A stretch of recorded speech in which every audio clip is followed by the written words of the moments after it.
hole again. I got a kill.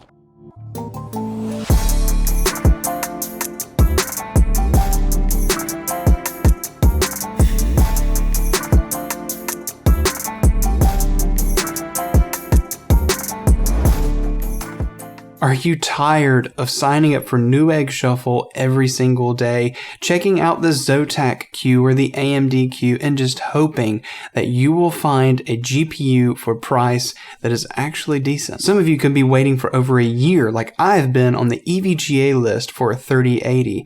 Or some of you just are ready to go ahead and build something, buy something today and stop waiting, but you don't want to spend a whole ton of money that you don't have. To prove to you that you don't have to wait for a perfect graphics card to come in just so you can play Apex Legends with your friends, we're going to be talking about this PC here that I built from local parts here around me that are used, and you can apply this to things like eBay, Mercari, etc., and how you can get started gaming today without having to wait for a high-powered NVIDIA GPU. Let's talk about the specs of this PC, its performance and benchmarks, as well as is it worth buying a used build or building a used system yourself. Let's get into the video. Before we do that, let me tell you about our partners over at Own.tv. Own.tv is the place where you will pick up all of your alerts, graphics, as well as stingers that you need for your channel. They also just lowered their prices on all of their emotes so that you can go and build custom emotes today for your Twitch channel. If you want to be like everyone else and upgrade your stream, go ahead and visit own.gg/Cyrus and make sure to use my coupon code, which is Cyrus at checkout, to get 50% off your entire order. With that out of the way, let's talk about this PC and the specs that are inside. The specs for this PC are as follows. The motherboard that we're using for this is from the AMD platform. This is a B450M motherboard from Gigabyte, which we're slotting in that AM4 socket a Ryzen 5 2600X, the 95 watt TDP chip with a little bit of extra boost clock over its brother, the 2600. We're also going to be using a Cooler Master Hyper 212 Black. For RAM, we're actually using a 16 gigabyte kit from PNY.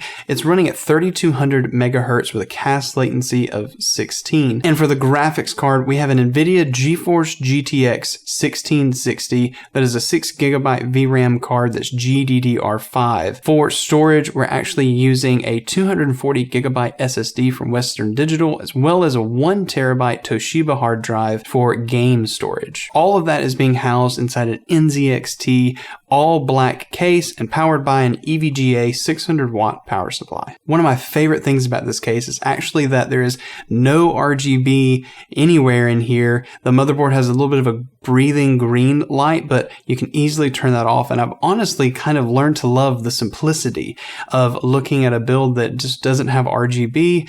I don't know. Kind of growing on me. Jump in the comments. Do you have a build that's got RGB? Let me know. But here are the raw performance benchmarks by 6 games that I tested. Let's go ahead and start this off with CSGO. CSGO at 1080p in all high settings, we got an average 193 FPS, 1% lows of 97, and 0.1% lows of 75. Next up is Splitgate.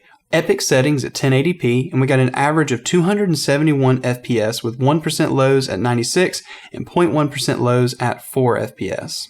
Next on the list is Warframe at medium settings, 1080p, 149 frames per second for the average, 112 for the 1% lows, and 38 for the 0.1% lows. Ark Survival Evolved, this is a hard one to run. This is at medium settings, 1080p, 71 frames per second for the average frame rate, 24 FPS for the 1% lows, and 0.1% lows was 4 FPS. Halo Infinite, a newer title that actually leverages multi-threading.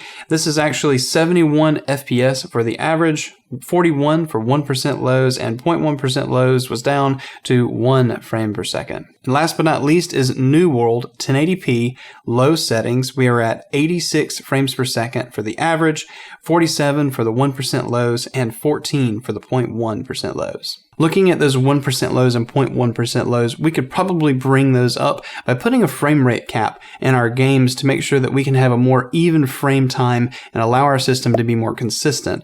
During these tests, test. I ran everything uncapped and just let the frames go to make sure that we could see what its maximum potential was, but that would definitely mitigate some of the stuttering to bring down that frame rate on those 1% and 0.1% loads. Does a PC like this still make sense in 2022? Well, the truth is, yes. Obviously, I just played games that are easy to run like CSGO all the way to games that are very demanding like New World, and I still got a great playing experience. I actually did all of this benchmarking live on my stream over at twitch.tv/DarkenedCyrus. If you want to go check out that VOD, I'll link it down in the description so you can see it live and see all of the performance metrics as I was being able to see them. Not only was I impressed on how easy it was to build this system with these parts and get driver setup and everything and how quickly everything ran, but gaming was fantastic. We've held a 4.1 gigahertz boost on that CPU almost the entire time, and I know that I could probably have pushed the core clock as well as the memory on that GPU to gain even more frames per second and probably even out those 0.1% lows and 1% as well. If you're ready to invest in something like this and buy a used rig and you want to get into streaming, then check out this video right here where I go step by step and explain how easy it is to start streaming using Twitch Studio. We'll see you over in that video.